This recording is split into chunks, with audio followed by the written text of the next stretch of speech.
Oh my gosh, Team SUSE. Now I am mad that I didn't round out the plushies. I have so many SUSE plushies at my desk at home. I have the Geeko. I have the Geeko in so many colors. And I have a lot of SUSE shirts too. SUSE has been a great open source community member from, member company for many, many years. I've worked with SUSE back into the OpenStack days. Yay, there are our friends. You're well prepared. I was disappointed when I saw it wasn't there. So, and I picked the recent ones with the crack addict guys to really set the tone. We left the house at 5:45 a.m. This is Coop Crash on West Coast time. I've always gone east. This time Danielle came west. Coop Crash on West Coast time I'm vetoing this ever again. Now, I'm very excited about this talk because backstage, I was watching some dancing happening. So I'm hoping during the talk, there will be additional dancing. So, I can't believe I missed the dance. Right. So with that, we're going to hand over to both of you. And you're not going to make me jump in and save you and ramble. So that was something we talked about in our prep for this. Yes, and we don't need to because the audience has been so active. Keep the questions coming. I've seen wow, Robert, you've been here all day. Amazing. There's been some incredible interactivity. So keep it going. And we love it. We love all the energy out there today. All right, over to you two. Before you leave, are you pulling my slides up? Yes. Okay. Yes, Danielle I am. There we go. All the power. Moving that, removing us. All right. Well, I got to give you crap about not having the lizard, so I'm happy with you guys ducking out now. And to the dancing thing, I'd like to point out the very bottom of the slide mentions that I'm in engineering, and therefore you do not want to see anything remotely related to me dancing. We're low on time. I need to stop chatting about that kind of stuff. I'm excited to be here. This is my first Cube Crash. It didn't dawn on me until Mike's comment that having the word crash in the name of your conference where you may be doing a live demo is a really, really bad idea. But who am I? Thankfully, I'm not doing a live demo. So if anything goes wrong, it's really just fate coming back. But really, what am I here to talk about? A lot of what we've seen today, the idea of how do we make this as simple as possible? How do we automate all of this process? I want to talk about what SUSE is doing in our Edge team and what the difficulties we're facing in trying to automate a lot of these types of things.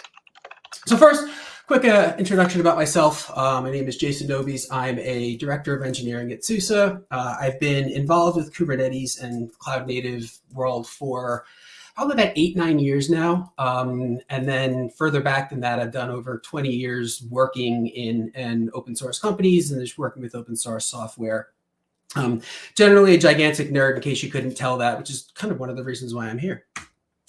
So today I want to start off talking about what exactly we mean when we say edge. It's one of those terms that isn't really well defined yet, and it's I suspect it's going to end up like cloud, where everybody starts to use it without actually knowing the right definition or having different ideas of it.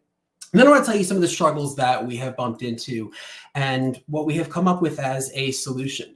A lot of this stuff is still in flux, so you're going to hear a lot of we plan to or we are aiming to as we implement it all with a fairly small team. But there's still be a lot of good content in here. So what is the edge? Sorry, I'm keeping an eye on chat on the side. Again, an engineer. So when you see slides like this, you know I took them from PM because I do not make fancy things like this.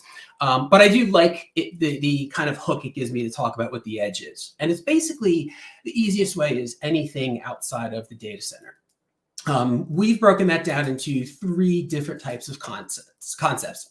So the near edge, and the important thing to keep an eye on in here is the scale we have floating in the middle. So hundreds-ish of locations. Primarily here, we're talking about your telecom towers. Excuse me. How do they work in scenarios where a lot of their really beefy hardware and the important part of what they do is outside of the actual data center? Then we take it a bit further to far edge, where the scale increases by an order of magnitude. Everything from cars to I was going to say manufacturing and certain parts of manufacturing, but to your fast food chains. And then tiny edge, tens of thousands of devices. And we're talking about all of your small little individualized sensors and cameras. We've seen presentations and use cases of one of the coolest ones was about farming and all of the different sensors and the cameras they have going on to automate a particular farm. Not my talk, I'm not trying to take credit for it, but it was a really neat idea. And if you could see it applied to farming, it helps show like edge is kind of everywhere already. And we think it's just going to get bigger. So again, another PM slide. A couple things to focus on here, and I mentioned this already. It's a scale challenge. First and foremost, we are looking at numbers that we have not traditionally seen in a data center. But on top of that, being outside of a data center, we lose a lot of the existing processes and existing tools that are pretty well established for data centers, but take for granted some of the complications that Edge bring into that. We're going to talk more about that in a bit. But one of them for right now is just thinking about the networking in and of itself. How do you handle low bandwidth situations or air gap situations where you need to push updates on? You need to make sure that you are getting the feedback you need. And is it honoring the SLA you want? Can I wait for this sensor to take some time to get back to me? Or is this mission critical, like in healthcare, where you really don't want an eventual consistency when it comes to reading someone's heart rate? It's not a great look for your hospital. So a lot of different areas. You can hear me talk about a few more, and I have some example use cases at the end. But again, think scale, think how do we address these since it's not a traditional data center.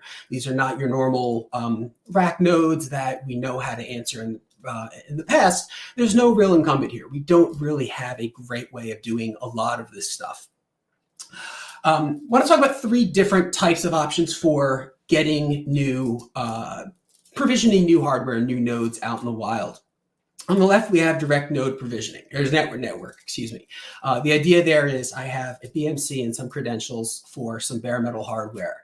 Again, outside of the data center though. So this is plugged in at a cell tower. I know how to access it through BMC, and that's about it. If you're not familiar with BMC, the idea is basically a remote API that lets us control power management and a few other things on hardware. But at the end of the day, that's all we need to be able to push from a central location all of the images and necessary data out to this bare metal hardware, power it up, detect what's on it, and then go through all of the installation and adding it to the enterprise. The opposite of that would be phone home. So you buy something from a manufacturer and you never really see it. It gets shipped out to a local coffee shop or a fast food restaurant, and it turns itself on and it wants to write back to your enterprise and say, hey, I'm here. What do you need me to do? The biggest part there, the most important aspect is how do I know who owns it? And how do I make sure that someone else doesn't come in and see this request and grab a hold of it and say, cool, this is my machine now. I'm going to have fun. And then the idea of just image-based provisioning. So when you think about low bandwidth situations, when you think about these low power machines themselves, you don't really get a chance to use a lot of the provisioning techniques we've had in the past that tend to rely on Mike, great question, but I'll come back to that about the intermittent networking, because that is a huge problem for us. But to the image-based provisioning, the idea is we want to be able to bake in everything possible. So I take this image, and this isn't an actual deployment, but come with me in the example. I put it on a USB key, plug it in, and when the machine starts up, it has everything it needs. It has all of its configuration, all of its necessarily images, its Kubernetes cluster, its manifests, and everything that when it starts up, it manages to automatically begin running and serving workloads. And I wanted to quickly, last part on the kind of what is Edge. I like this slide because it shows a really easy to digest understanding of where the industry is going. And telecommunications is, I want to say behind, but I don't want that to sound negative. But in a lot of ways, they are still using very specialized hardware and software, very, very vendor specific. And a lot of these companies are looking to move away from that. Now, this is a story that has been told by, I'm sure, half of the presenters and most of the people on the call as well of, yeah, we're migrating from vendor lock-in and bespoke hardware to more industry standards. In telecommunications, we are absolutely seeing this. This is one of the things that we were looking to solve with our Edge stack as well, is how do we pull in the existing platforms, the existing orchestration engines like Kubernetes, and make them available to these types of use cases. All right, 10 minutes is still doing good on time. What makes this difficult? I love this. So this is where the engineering came in, because I have the color and the Legos, and this is where my slide is. The idea is I miss the days, I've said this a number of times, and I'll probably say it a couple more in this talk alone. I do kind of miss the days of working on just a single app where it's just like, oh, I understand all the pieces of it and my login and everything's nice. It's not like that in the edge space. There is no single edge application that is just this does everything. Instead, we take a variety of pieces with some very varying, wildly different degrees of ownership and what they control and pull them together into a solution. Ahmed showed this earlier. This is the CNC landscape page. If you've never seen it before, realize this is maybe a quarter of it. That's about as much as I can fit onto a slide. It's gotten so scary that you almost need to look at it like an eclipse, like poke a little hole in a sheet of paper and look through that. Because if you load this thing up, it is very scary out there. But this is what I'm talking about with the products versus solutions. All of these individualized projects, as part of the CNCF, you understand there's a level of quality to that. That's not in question. But how do you get them to play nice together? How do you understand this is the database I want, this is the CI/CD engine and the service mesh and so forth? If you are brand new to the industry, or if you're an emerging company that is just starting to move into cloud native, this is very, very scary. So this is what I mean when I say we're moving from products to solutions, and that's absolutely key in Edge because there are so many different moving pieces that we would never want to re-implement all of this with a single vendor lock-in type of solution. So instead, and I'm not here to read our actual selections, but instead I want to use, it's funny, Joe, you say scary, because I told people I use that image to scare people. Whenever they're like, oh, this is all open source, why do I need you? And then I pull that up and everybody kind of goes and off and cries in a corner for a little bit. And then they come back and listen to the rest of the talk. So I don't want to talk about specific projects in here, but just some of the concepts that need to be covered. We need some sort of networking solution, and there are plenty of those. Virtualization, storage is a concern. Storage is different needs based on your use case. Healthcare, again, their storage of data has a whole bunch of privacy concerns. They also really don't have any option for losing data because, again, this is critical to literal human lives. Whereas something else like your farm that I mentioned earlier that is pulling data from sensors, they probably have a little bit more leniency. I'm not a farmer in the slightest, as you can't tell, but they probably have some leniency on when that data needs to be stored, how long, and so forth. And everything else on here, all the way down through to our orchestration layer, building on Kubernetes and just containers in general, and then to the onboarding pieces. That earlier slide about the zero-touch provisioning, how do we get all of these machines into our understanding, into our enterprise, because they are so widely distributed, and we may not have an IT staff on site. But I'll come back to that point. Slight variation on the previous slide I had for telecommunications, but I want you to notice on here all of the different vendors involved. This is another big problem, as the telecommunications industry in particular is looking to get away from this single vendor that they are stuck with. And they are adopting these industrial standards, again, Kubernetes, your Linux-based operating systems, and so forth. All adopting this to give them the flexibility to move in the future, to give them the flexibility to pick and choose the pieces that they want. But all of this highlights, I'm sorry, I completely skipped a slide here. Another aspect of this is the peripheral discovery. So the icon at the center is a project called Acri. It services all of the protocols listed around this, plus I think actually quite a few others. If you know nothing about peripheral discovery and Acri, this alone should be enough to, again, to reuse the word scare you, to kind of scare you into realizing it's complicated out there. It's not a single easy way of connecting to this camera versus that sensor versus this fluid pump. All of these have their own kind of interfaces, their own capabilities, their own maturity levels. And this is something that an edge solution, again, not an edge product, but an edge solution has to take into account. And lastly, assume we have an entire edge solution in place. The same pieces that we've chosen suddenly are suspect to a lot of different environmental facets to it. So for instance, I mentioned earlier, low bandwidth and air gapped. It's very easy for us to test on normal bandwidth situations, but we actually have to remember that that's not always the case. So us showing, yeah, we're able to provision this machine from New Jersey over to Utah, that's cool. But what happens if you have a satellite connection to that machine? Or what happens if we're working in, I traditionally think of government when I think of air gapped, but the more I've started working in Edge, the more I've realized that this is a reality for a lot of different situations. Security. So FIPS is just one of the facets we're looking at for compliance, but what happens when the entire application, the entire suite needs to be run in a FIPS compliant environment? Performance levels, SRIOV, and how do we get this as close to real time as possible connections to things. Not every Edge solution is going to need that. Again, if you look at your local coffee shop, they probably don't need real-time reporting back. You look at things like telecommunications, they absolutely do. Yeah, Robert, I'd love to read more of your comment, but yeah, it's kind of scary when you think about, in a good way, don't get me wrong, that they have this kind of privacy. That's a bad way of putting it. But the amount of complexity added because you need to care about all of these rules or all these laws.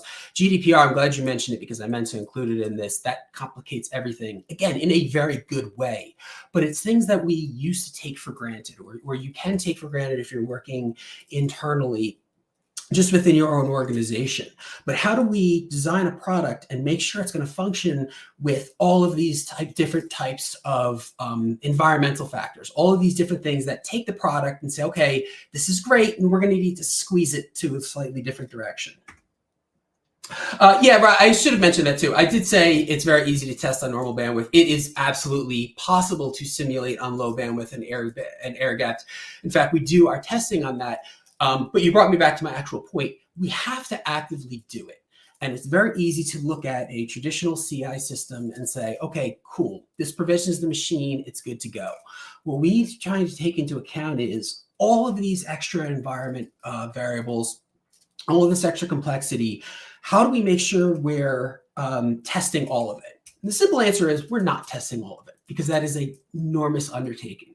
But this enters into stack validation.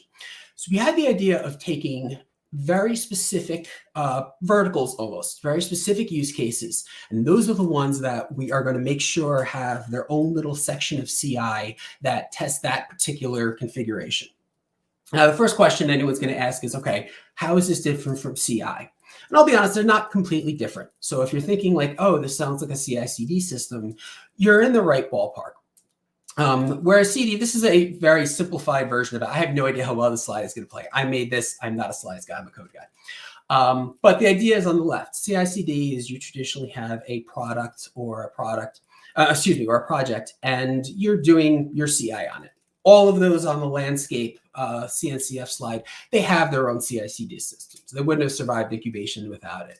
So there's faith that the red box is going to continue to function. The green box is going to continue to function. Stack validation is similar-ish to acceptance testing or more systems level testing. And you can see that in the top image there of, yes, what happens when we combine all of these pieces together. I imagine I don't have to tell most of you that it's not ever as simple as, oh, cool, we just plug them together into a pipeline and they work. So we want to make sure that the full end-to-end suite of products actually behaves correctly. Again, fairly basic systems testing there. But it gets even more complicated, particularly in the Edge world, because we have such a wide variety of use cases. So we also have to take into account what happens if they decide they don't need the green box. Or in the case of the purple box, they already have bought into a specific tool for handling something. Let's call it networking or let's call it storage. How are we going to make sure that our stuff plays nicely with those? On the top right, we have our red box, sure, but think back to the Acri slide and the sheer number of protocols, much less the devices themselves that implement those. It's absolutely staggering. So we want to pick and choose the most important, the ones we're hearing from our customers are, look, this is an actually validated design that we know needs to continue to function. And we want to have that as part of our stack validation framework, as part of our CI. The bottom right there, the Neapolitan looking square, we also have in the Edge world, people come to us and say, that's great. Can you shove it all onto one node because that's all we're shipping out to the coffee shop? That again, the pieces in theory all play nice together. But what happens when you actually get your hands on the hardware? And we can't just say, into our next concept, the trust but verify. again, all of these CNCF projects, I have absolute faith in those engineers and the process they have set up, that they are going to continue working from release to release, and bad pull requests are going to happen, but realistically, they're going to be largely mitigated. But what we're looking at is the bigger picture. Let's take all these pieces and put them together, but not even just put them together under very specific outside environment situations. Ones that we've identified are the most common or the most risky, or let's call it what it is, the customers are yelling at us most for. And let's make sure we have those built and running so that way we can regularly tell the customers, yeah, we know exactly what you're doing is going to work because here's us showing it to you. Which brings me to point number 4. All of this is public. I have a link to it later, but the idea for all of this was meant to be that these different stacks that we're testing and the different permutations of all of the constraints and all the different hardware are visible to our customers, our potential customers, the open source community in general. This is not a huge surprise to anyone who has, thank you, Will, who has done anything with CI, but I want to talk through a few of these points that, yes, we have the obvious simple deployment. I've talked a bit about compliance and SBOMs earlier and things like the hardening, FIPS, turning on FIPS mode, turning on SE Linux in and of itself. We want to make sure that these situations are actively tested inside of our pipeline. Going further to high availability, again, this is going to vary very, very wildly based on your end user. Something like a coffee shop, they probably can afford a small outage. Depends on what time of the day. I mean, when I don't have my caffeine, it can get a bit dangerous. So that's maybe not a great example. But look at healthcare. They don't have that option. They need to have a highly available system. They need to ensure that it's going to continue to function, and they need to know immediately when it does not. Up to chaos performance. This is a little more applicable in the telco world where, man, I have seen asks at the level I have never seen before of the fine-grained performance metrics that telecom needs to facilitate. I'm not saying they're weird for doing it. It's just I've never really thought about it. I just kind of complain when my phone can't connect or it blips out when streaming something. Now seeing the other side of it, we need our product that is answering all of these different things to also be able to perform at that level and continue. Day 2 scenarios. Thanks you for that, Joe. Holy cow. So the comment from Joe, Dan Walsh, thanks you for not just disabling SE Linux. I'm going to pass that on to my team because the amount of times that we have just said, well, I just turned it off so that way it would work, and we've gotten kind of slapped on the wrist by someone in management. I actually, though, Dan, he would very much appreciate that. But yeah, there's a reason he made that joke, right? Like disabling SE Linux is the easy way out of a lot of these types of situations. We unfortunately don't have that luxury.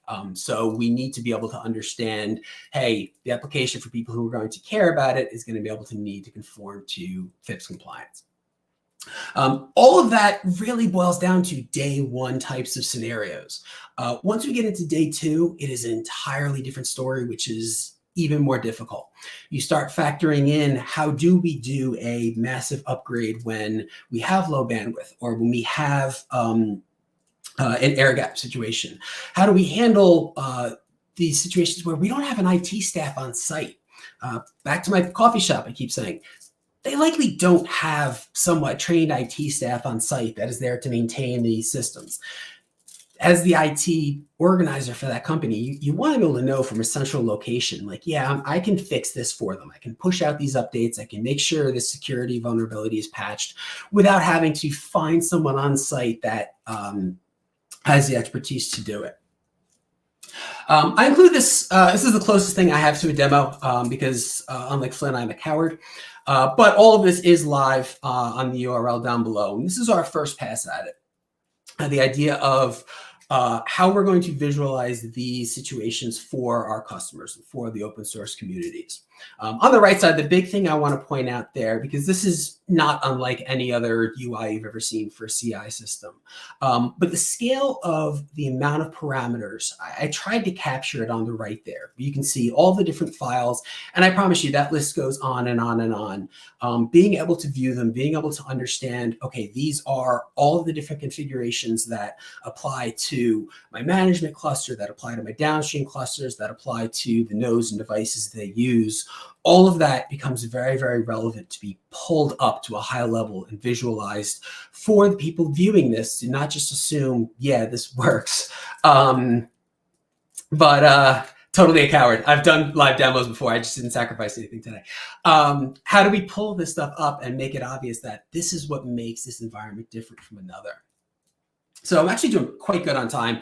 I have 3 examples I want to end with, and I've alluded to a bit of this as I've gone. But we have container ships. In hindsight, choosing container ships is a really bad unintentional pun on the fact that we're using containers. I've probably used this container picture of this ship a dozen times already when it comes to talking about containers. But let's go with ships for now. Low bandwidth, satellite situations where it's not just low bandwidth, but it's expensive.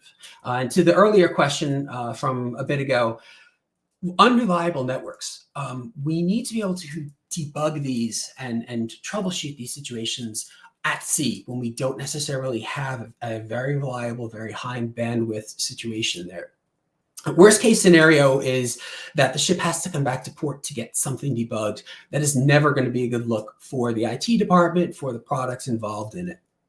So one of the things our stack validation is looking to do is literally simulate this exact situation of how to making sure that we have environments where the bandwidth is intentionally throttled, where it occasionally drops out. On a previous slide, I saw chaos on here that I forgot to specifically comment on. But this is absolutely one of those situations where we would want to be able to throw this unreliability into it and see how the application resolves itself. Joe, the cruise ships thing, it's funny you say that because I went on a cruise over the summer and my family is, my wife is non-technical and my kids are kids. The whole time I'm pointing out, I'm like, this is exactly what I do with, oh God, you heard the dog. I've been trying to keep him quiet. I'm sorry. He's a turd. He's just been anxious all day. No, on a cruise ship. So we went on a cruise over the summer and the whole time I'm like pointing out the systems to my family. I'm like, I was like, this thing right here, like just the fact that we can log into our doors. I'm like, and they don't get it at all. So I'm glad that there's some fellow nerds here that can at least go back to the, well, he's there for you, Lisa. So I'm glad that someone else made the cruise ship reference because I've been thinking it as well. But yes, so anyway, I've kind of harped on this ship one for a while now. And we've talked about medical a bit over the course of this talk. I want to focus back on the critical patient data. There's going to be different replication schemes that we need to be able to see in action and verify that they work as advertised and verify that the failover situations work. So again, back to that chaos testing, one of the things we like to do is we have to break stuff regularly because it's not just a situation of, oh, bounce a server. It's, do we even have access to the device anymore? And in these situations with the patient data, you can't just say, oh, sorry, we lost the last 2 minutes of heart rate data. Just wait 2 more minutes and you'll get it back. That's not, I'm not a doctor, but I can't imagine a world where I say that to them and they're at all happy with me. Real-time performance, I mentioned this earlier too, you don't really have a great opportunity to just be like, yeah, we'll eventually find out that so-and-so's in cardiac arrest. That got morbid. Let's keep moving. The uptime and the recovery is going to be critical. And this is another situation where your on-staff IT department, no, not necessarily trained in this level of administration. They've got plenty of other things to focus on. Having a way of actually automatically recovering from any outages or making sure that as the updates roll out, they are successful and they don't have a problem where it needs to be rolled back. Having all of that automated behind a suite is absolutely critical. And that's something we have to make sure that we verified. Otherwise, we can lose a lot of faith very easily in the medical community. All right, Robert, we're going to leave that one alone. Major cruise line. Yeah, again, Joe, I had non-technical people with me because I'm sitting there thinking the same thing. I also think it when I go to Disney World. My dad was in tech, and we would we used to go and bring my kids, constantly be talking about like the improvements. I'm like, do you understand like how crazy it is that this fast pass system didn't exist and they managed to jam it back into. All right, I'm off topic. Last example here. I'm still pretty good on time. A fast food restaurant. I feel like I should mention, again, I'm an engineer, and one of the things I've learned in engineering is you never mention customer names. So I needed to pick some kind of fast food image that is not real.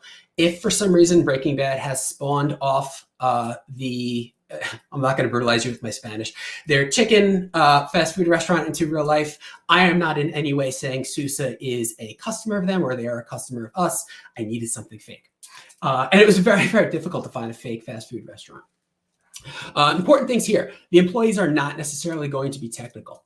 On top of that, they're not even really going to be that disciplined when it comes to technology. We say it as a joke, but it's not absurd to think of a situation where they unplug some critical backup or use the UPS system, like leave it running, so that way they could charge their phones or something like that. Not mentioning names, here we go. I do quite like Chick-fil-A though. But yes, so we have non-technical staff and just literally no one on site that can possibly do this kind of stuff. There's also the security of someone can just physically walk back there and pick it up, even more so if it's a nuke, Hugo, because it's even lighter. So that's an entirely different set of constraints that we have to understand what's going to happen. What happens when we employed with these heavily encrypted disks? Heavily encrypted sounded really, really corny, like some kind of like hacker thing. But you have to work with encrypted disks. You have to work with the ideas that this machine may unfortunately get up and walk away. And how do we make sure that the data on there isn't compromised? And then my last point before I give Will a chance to jump in, a lot of these are going to be a low hardware footprint. One of the weirder things we've been asked for is 2-node HA, which I understand, but is also kind of an oxymoron in and of itself.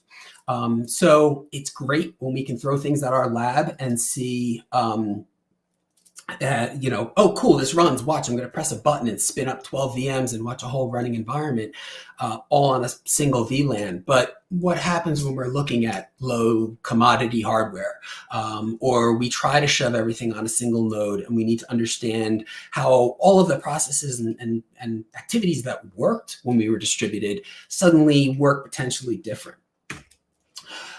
Future considerations, if you want to bring Will up, I can quickly talk through the other things that we want to keep in mind for the future. First two are very closely related, stack validation in a box. So instead of having this outside system, how do I make it so developers can run this locally, or at least as much as possible, and open up our developer contribution? Our developers have been awesome in actually contributing quite a bit to it so far. It's very important to us. So we want to make that a little bit simpler, and then want to make this a customer deliverable. So, hey, that's great. You bought our product. We want you to be able to run this inside and show, yeah, we weren't lying, that everything we told you was going to happen, you can prove yourself on your own hardware. Will? Yeah, actually, we realized we didn't properly introduce Will when we first started. Will is also a CNCF ambassador and a Kube Crash alum. And we love it when our alums, our Kube Crash family, come back in and join us for Q&As to keep these things going. So thank you, Will, for coming. Will's coming all the way from Amsterdam. Thank you so much for staying up late and for being a part of our wonderful Kube Crash family. So we're going to let you handle the Q&A for this one because they've seen enough of us. So you can ask some of the questions in chat, or you can really just ask Jason whatever you want. I know you guys go way back. Oh, yeah. Thanks, Danielle. Thanks, Lisa, for having me. Hey, buddy. So I have some questions that I would like to ask you about platform engineering. But before we go there, I've seen a question that I didn't not want to answer in chat. I know that you would have loved to answer that one, so I'll let you do it. It's from Rahul Singh, and he's asking, how does Kubernetes help with air gap scenarios for embedded environment, especially in the case of management of state changes or changes in the device model deployed? Go for it. Okay. Okay, thankfully this is something I can ask. I was going to joke that like there's a reason I didn't answer it because I didn't have one, so I just let it keep scrolling. I'm actually okay with this one. So the thing to keep in mind about air gaps, and this is a big mentality issue for me, it does not necessarily mean a single machine with absolutely no network connectivity. It just means that the entire deployment, the entire setup doesn't have public internet access. So yes, there's hoops you have to jump through to introduce new content, like new images, updates, things like that. Yes, there are hoops you have to jump through in terms of visualization, if any, from externally. Internally, though, it's still Kubernetes. And it's even nicer because you can rely on all of the kind of self-healing of Kubernetes to do the things that are underneath the air cover, the air gap that I don't necessarily see. So I don't have to be there policing the air gap situation and say, hey, is this still running? Is this still running? Does this need to be moved? Kubernetes takes care of all of that for us. So we're able to leverage that across the environment and take advantage of it in many of the same ways that you would a normal Kubernetes deployment. Especially in the case of management state changes or changes in the device model deployed. Not 100% sure I follow. What I can say is I think it plays into that in a very similar fashion that Acri, the things we've talked about today, all run cloud native, so they're able to run the discovery. And if they have the modules installed for those protocols, it will find the devices on the network. After that, how much of that you want to propagate outside of the air gap versus inside? Again, I'd go back to keep in mind that air gap does not just mean a single machine. It means the entire environment doesn't have public internet. So a lot of what you get out of Kubernetes for free is the same benefits you get in the air gap situation. Absolutely. I did not see any questions that you have not answered, Jason, sorry. I don't know why I said David. So I'm going to move on with my questions. So in the validated stack is absolutely interesting, right? And it makes a lot of sense. What I want to understand is how does platform engineering addresses the development of edge workloads? How does it accelerate the development of workloads? How it reduces the let's call it an ROI of the initiative, but yeah, let's focus on the acceleration for the moment. Yeah, it's a great question. So it's very, sorry, I'll collect myself here before I answer this one. Having the ability as an engineer, being able to, we obviously have to take into consideration low bandwidth. We have to take into consideration low footprint hardware. We have to be aware of all of these things, all of the compliance pieces. But again, the joke before about disabling SE Linux, let's be honest, we're engineers, and sometimes it's just kind of easier to just do it sloppy and eventually, you know, hope it doesn't break and figure QA is going to find it. This catches it a lot sooner because you know, we've done testing on FIPS, but it's not something that regularly influences my life. I generally don't interact with satellite bandwidth. So being able to take them into account from a design, from an implementation standpoint, but then also leave it to the system and say, look, I'm going to know very, very soon if something falls apart once this actually hits the system is key. It's absolutely crucial to our developers. So that way it's not, oh, 6 months from now we have a release out and so got their hands on it, and oh, they happen to be running it on 3 nukes in a back closet or something like that. If we have these types of major known scenarios, and again, it's not exhaustive because it's literally impossible to be exhaustive. I used 3 nukes as an example because it came up in chat, but realistically, I honestly don't know if we have a 3 nuke setup. But I do know that we are aiming to build out this environment where these types of situations are covered. And that gives the developers a chance to make smart choices, but then also be verified that their choices were in fact smart and don't fall apart, and be told very, very soon. So this isn't a ton of backporting or a ton of figuring out what went wrong. If I break something, it's pretty obvious that I broke it, and I'm usually the one who breaks things. So me of all people benefit from this. Thanks, Jason. So from what I hear, so in platform engineering, we are always talking, we're always going on and on about this platform catch-all scenarios and all these things, which I particularly am not a big fan of. I believe very much into a domain-specific, purposely built platform with interfaces that reduce as much as possible the adoption of the platform itself. So from what I hear from you, you agree that a platform for edge should not be also doing something else than edge. So it should be very specific, validated, as you say, trust but verify with workloads that are going to be working very well with those specific use cases that the platform is validated for. Good. I like it. Go on. Sorry, you want to say? No. I was waiting to see if you turn that into a different question, or if you just wanted my comments on it. If you have comments, shoot it. But I was probably nothing I haven't said in the past half an hour, so I won't reiterate. Okay. So you have the platform is the stack is validated. Fantastic. So I want to take this and not. I see in the questions everybody has something to say about edge. I love it. But I want to abstract the edge part from it, and I want to take into terms with what we all know about platform engineering, and then bring it back into the edge. So when we're talking about automation, I have this validated stack. When we are talking to people that have not been doing edge, they are not playing around with satellite the whole day. At least I'm not.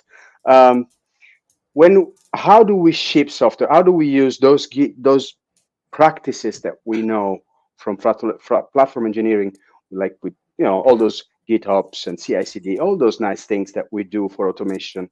How do we guarantee it in the edge validated stack using the practices that we know from platform engineering? Is there an automation framework that you guys have set up that we can leverage? So not a framework so much as a solution, to use my own terms on product versus solution. It is not something that we have easily necessarily bought into one tool that does everything. We use some Ansible, we use some libvirt, Redfish, especially with, I believe it's Sushi tools, can actually simulate a Redfish connection for BMCs. A couple of different frameworks for actually running and executing the tests. Outside of that, though, it does feel very much like your normal types of practices. And that's where it's really good following Flynn, actually, because, and the idea of the not needing an army of SREs, because since it follows most of the existing practices you would expect, under the covers, it can do the added pieces for Edge. And that's not really bubbled up from a developer view or a process view. Like, it doesn't, like you said, it's not something that I have to regularly interface with because it is covered on its own. I feel like I'm kind of going back to your agility question from earlier, but it's really not that different because we can encapsulate all of that underneath the stack validation platform and obviously have access to it for debugging purposes. But it lets us just continue to do things with the normal speed that we would get in a less complicated environment, with the understanding that, this is running for me. I know it's going to be there. I know it's going to be taking care of a lot of these really weird, hate to make a pun here, these edge cases. And believe me, that's not the first time I've groaned when I've said that. It's not great that the word corresponds, but it will keep an eye on all of those for me, so we don't have to change things. You come to work on my team, you're not doing anything wildly different than you would in most engineering organizations. Fantastic. I think we are okay with the time. I would be told if we were not. So I'm going to ask one more question. Sorry, two more questions. First one is something that I'm very interested on. It's services, right? I believe that a platform should always provide as much as possible automatic and out of the box things. One of the things that I like to be is discovery of services. When we're talking about Kubernetes, we have that. We got that covered, right? But when we're talking about edge, we have the far edge or the very, very, very, very far edge that is not necessarily a part or a device that is a part of the cluster. So it's not in the Kubernetes cluster.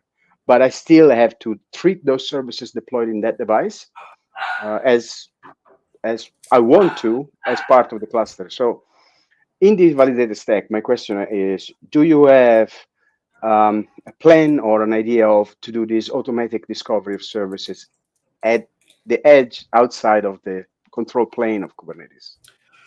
Yeah, that's been on our radar since minute one. Yeah, I showed the Acri project. Didn't talk too deep about it. There's a guy on my team who's significantly more well-versed in it than I am. But that handles a fair amount of discovery, and it obviously doesn't pull them into the cluster in the sense that it's a first-class member that I'm interacting with, but it gives me the API to do it. And it will actually add it as inventory items. I'm 99% positive on this. Please don't come back and yell at me if I'm wrong. But it will function as that inventory and that discovery aspect. Otherwise, if you're talking about at the more machine level, our nukes, our machines running out in the telecom towers, they have their own means for either, again, calling back to us and saying, hey, look, I was told that you're supposed to manage me, go forth and manage me. Or in more traditional hardware situations where we actually do know the hardware ahead of time. Like I said, with the directed provisioning, we have that. But I know that's not what you're asking about. It all comes down to the projects. It'd be so great if I just answer a completely different question and say, next. You know how many times I wanted to do that? No. But honestly, we're working with products. Acri is the first one that we have spent a significant amount of time with because it gets us a lot of that way and has a variety of different protocols for detecting all of these. I'll cut it off. Acri. Yeah, Mike, AKRI. You could probably just Google that. If something else comes up, I'd be kind of floored. Yes. So just to finish on that question, and then I have one more. At least I know you want to kick me out. Give us the hook, man. And I haven't really stumbled through your questions yet. Let's just take it on a win.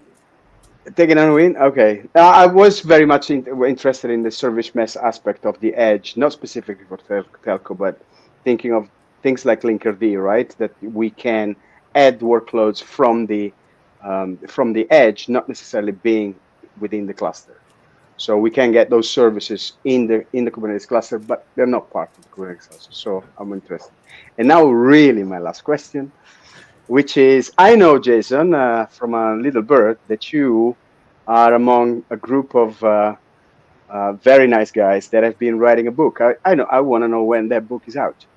Holy cow. Okay. I was very scared when this started because I didn't know where this was going. I'll very quickly, I promised to Danielle and Lisa, I'm not going to sit here and plug something, but since you brought it up, the Edge team, we got together and did a book sprint. And over the course of a week, trapped in a conference room in Washington, D.C. in a hotel, we wrote a book from start to finish on Edge. The process was really cool. Can't talk about that now. Would love to talk about it with people because it's really nerdy stuff. We're looking to have copies of that at KubeCon this year. And I promise you, me and William did not collaborate on that ahead of time. This wasn't some kind of like pitch. He didn't know. I would ask. He didn't know. Like I said, I was generally aware where this was going. No, the book we should have in print, available at KubeCon. We're doing, I believe, book signings. And don't quote me on that, but I'm almost positive we're looking to distribute that in our booth at KubeCon. So you're going to send me a book because I'm not at KubeCon. You're going to send me a book because I'm not at KubeCon. Sign it and send it to you. I want Basil to sign it too. I want a book also. I'm so glad you asked that question, William, because I was going to ask about that. I had heard about this project, and I also heard about the process and everything that went into it. And it was spectacular what you all did. Spectacular. I feel like we have a lightning talk for I know how to write a book in a week. Some serious security experts, and I actually, threw it out there to see if Basil wanted to talk about it. But we did a zero trust day. We did that in a different Kube crash. But super glad that you asked that. We will make sure you get a copy. And yes, we are going to move on, but I am glad that someone gave Chick-fil-A a shout out, because those of you who have been at Kube Crash for a long time will remember that we had Chick-fil-A, Alex Crane to be exact, come and do the opening keynote at the second Kube Crash. I believe it was the second Kube Crash ever. So Chick-fil-A is a Kube Crash alum also. So we are happy to give them a shout out, and they're doing some great things with Kubernetes, with K3s, I think too, right? And some of the edge stuff they're doing. It's pretty amazing what Alex walked through. So for those of you that want to see a great presentation, go to kubecrash.io, go to past events, go to the second one. I don't even remember. I guess that was 2022 fall. I'm going to say 2022 fall, I think. I could be wrong. But yeah, I think we all met in Detroit after that. So. Well, thank you both. I am going to remove you. It was a pleasure having you here. Thanks, everyone. Great to see you all again.